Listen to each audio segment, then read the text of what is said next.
Do people still make 13 Reasons Why jokes? Is that still funny? I've seen a few, I think.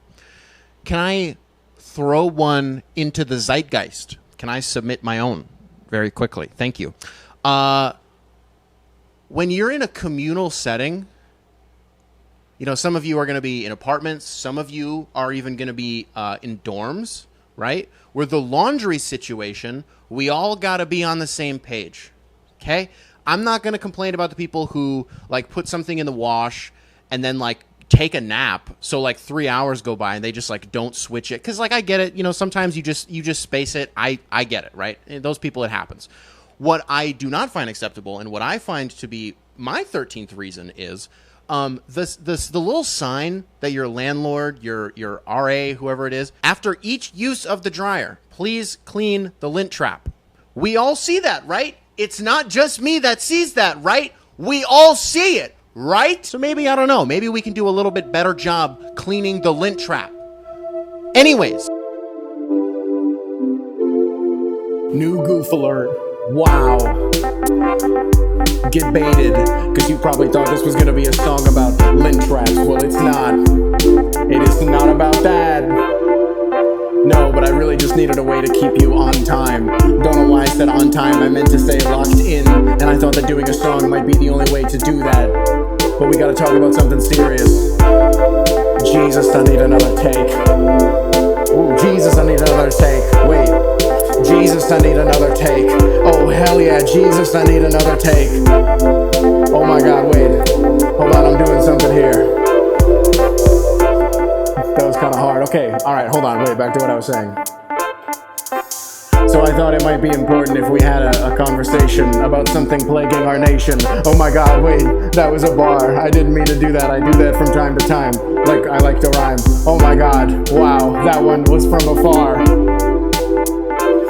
Jafar, hell yeah. Okay, I'm kind of feeling this. The little organ, the little stutter, Okay, it's gonna come out. After we have a small break from the performance, here's a word from our sponsor.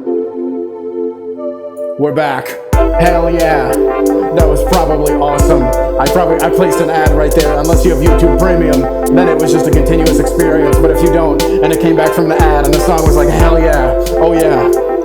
Yeah. Jesus, I need another take. Jesus, I need another take. What was that boom? Jesus, I need another take. Did anyone else hear that big boom? What the hell was the big boom? Jesus, I need another take. The crowd says, Jesus, we need another take. Yeah. Wow. What were we supposed to talk about? This is a basketball channel. I've been Motown Noah. Back to the video. It just doesn't feel like a responsibility that should exclusively have to fall on me every single time I want to use the dryer. There are like 50 people that live here. I think you can do it one time. Pistons fans, big week for you guys. Non-Pistons fans, these videos have sucked recently. God, I was talking about Blake Griffin yesterday. Got another Pistons video today. Yeah. Tone it down. Ever since I came back, you guys have been like, Jaden Ivey. Talk about Jaden Ivey. Notice me, senpai. Talk about Jaden Ivey. That's what we're going to do today. And this stemmed because I was talking about Keegan Murray. I was doing the Keegan Murray hype thing, and I was like, he is the best player in this class. And I saw a lot of you guys in the comments, and I read everything, by the way. So a lot of you guys lead your comments with, you probably won't see this. And I always give a little nasal exhale when I see that because I read it every single time. Whatever you say, I'm reading it. A lot of you guys were like, oh, but you have Jaden Ivey. I'm pretty sure that you should be happy with what you have. And it's not even protective Kings fans being insecure, which would be a weird thing, which I'm glad nobody's doing. They're just like, I feel like, blah, blah, blah, blah. Well, don't you like that you have Jaden Ivey? I think he's pretty good. I say that like all of you are in my comments like Ben Shapiro. Hypothetically, if you... Not only am I ecstatic that I have Jaden Ivey on my basketball team, I would also argue that it's what literally everybody wanted. Even if you weren't a Pistons fan, how many people did I see being like, yo, Jaden Ivey and Cade, that backcourt is so sick. Backcourt.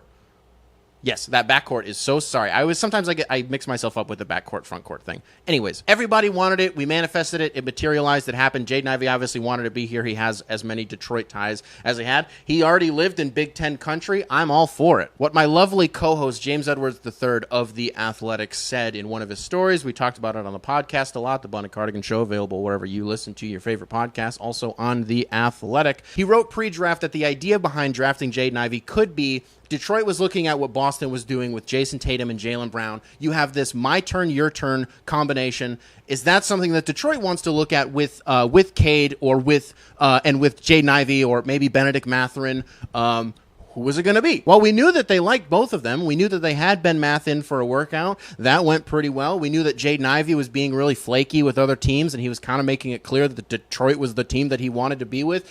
Bro, he didn't pull the buffs out on draft night, which is like whatever. He cried a lot, which is, as a fan, is like, okay, cool. So like, all right, you're with it. I love it. Shows up in Summer League. Dude is just 100 miles an hour, always, all the time. Everything, everywhere, all at once. That Everything Everywhere All at Once is probably going to win Best Picture, by the way.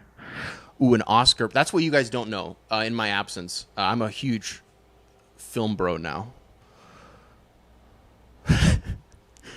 Marcel the Shell with Shoes On was one of the best movies I've ever seen in my life, point blank period. A24. If A24 comes out with anything, I'm going to watch it. I will be there opening night. And even after his first Summer League game, Jaden was like, I need to relax a little bit. I need to slow down. I was just out there kind of doing stuff, running through brick walls on some Wile E. Coyote shit. Like, I need to relax, play a little bit more composed. But he's throwing lobs to Jalen Duren, and we haven't even talked about Jalen Duren yet. We haven't talked about Saddiq. We haven't talked about Isaiah Stewart or Isaiah Livers, which you guys need to be paying attention to Isaiah Livers this year. Isaiah Livers for Detroit. I'm not going to throw him in the most improved candidate, right, or the breakout player of the year, but I think he's going to be one of those tertiary guys on a sort of middling roster that you're like, that Isaiah Stewart, is he worth a few seconds? I definitely meant to say Isaiah Livers. I did not mean to say Isaiah Stewart. Now you finally have Jaden Ivey, and it's kind of like, okay, so that's the my turn, your turn guy. You want to go here. You have this insane defensive backcourt. The potential for the defensive effort there is through the roof. Right? Undeniable. The offensive explosion that could happen between those two. Here's the thing, though, is we saw Saddiq Bey with our own two eyes give Orlando 51. We saw that. We also saw him break the franchise record for most threes made in a season, right? We also saw him make first-team All-Rookie a year ago. My question is, how sure are we that it's not Saddiq and Cade and not Ivey and Cade? And this isn't even a knock on Jaden Ivey. It's just like, okay, so year one, Saddiq Bey, wow, he can shoot a lot of threes and he can play some pretty decent defense, can guard a couple positions. Year two, you're like, you want to see a little bit more athleticism out of him, maybe a little bit more bounce, take some dudes off the dribble, defend an extra position. Saddiq Bey, oh my God, that's exactly what he did, if not on an even greater level than what we had hoped. We're seeing Saddiq take a lot, and he's still got, he's got a little bit more bounce, taking a few more guys off, got a little bit better handle, We're seeing him play at the basket last year, which is something that we just didn't really see in year one, right? Whether it's he's cutting baselines, he's literally posting up. Saddiq Bey did a lot to grow in year two. Now we're in the summer, and we've learned that Saddiq went to Colorado to train in the mountains because it was harder to breathe. And he's like, kill me. Like, I need to know how to play basketball without any oxygen in my brain. You think that guy isn't the biggest sicko in the world? The same guy who the Pistons, like 4 months ago when the season ended, were like, get a hobby. Literally go outside, touch grass, go do something, stop being in the gym. So Saddiq went to the Rockies to not be able to breathe and to get these shots up. What? And then there's Isaiah Stewart. Oh, and Killian. Yeah. I love him so much. But at some point, you have to start making shots. And if you don't, then I will have to react accordingly, is where I'm at now. I don't care how good looking you are. It's a weird thing to lead with. I don't care how much I've stand you in the past. At some point, kill, because I did this with Stanley. We all did. We did this with Sekou. I did it with Luke Kennard, but I was right. I was literally right. Isn't he the third highest rated? Doesn't he have the third highest rated 3-point shot in 2K? As if that's not, which isn't the barometer for, who's the best in the. That's not. But you get what I'm saying, right? I was only right about that. You're welcome. But I can't be mad about the Luke Kennard trade because that's what got us Saddiq, because that was part of the Clippers trade, which was also part of the Brooklyn trade, which was the Bruce Brown, because it was a whole thing, and then we got the Saddiq pick. Detroit has had, in 3 consecutive years, franchise-altering drafts in 3 consecutive years. So Troy Weaver, his 3 years in Detroit, the first year, 2020, he goes after Kill at 7, Stu at, I think, 16, who was drafted by the Rockets, but was traded to Detroit. And then Saddiq, 19, to Brooklyn, but to Detroit. Then you fast forward a year, you get Cade Cunningham at 1, you get Isaiah Livers in the 2nd round. That was, right? Yeah. And then this year, you get Ivey at 5, you trade for Jalen Duren at 13. And Jalen Duren is a guy who, in Benchwarmers, the I am 12 birth certificate, go Google it. If you don't know, Google Jalen Duren right now. He's 18. That guy, 18. He's fucking huge. Dwayne Casey during Summer League came on the broadcast with Mark Jones and Doris and was like, yeah, man, like I recruited Sean Kemp. Jalen Duren reminds me of Sean Kemp. And I love Pistons Reddit. And nobody's more excited for Jalen Duren than I am. I just don't even know what his minutes are going to look like. I don't know if he's going to get a ton early on, maybe like 10 minutes a game, until he, figures out how to integrate himself and, really use his size to his advantage against some of those bigger bodies and actual NBA bodies. Because again, he's super young, he's super raw, but damn, he's quick. And he's like he's like taking these 15-foot turnarounds. Okay, if you got it, sure. But I love Pistons Reddit because when somebody was like, what's a good comp for Jalen Duren? Like, what are we hoping for out of him? What should I be looking for? Similarities between a certain player. Love the ambition that the entire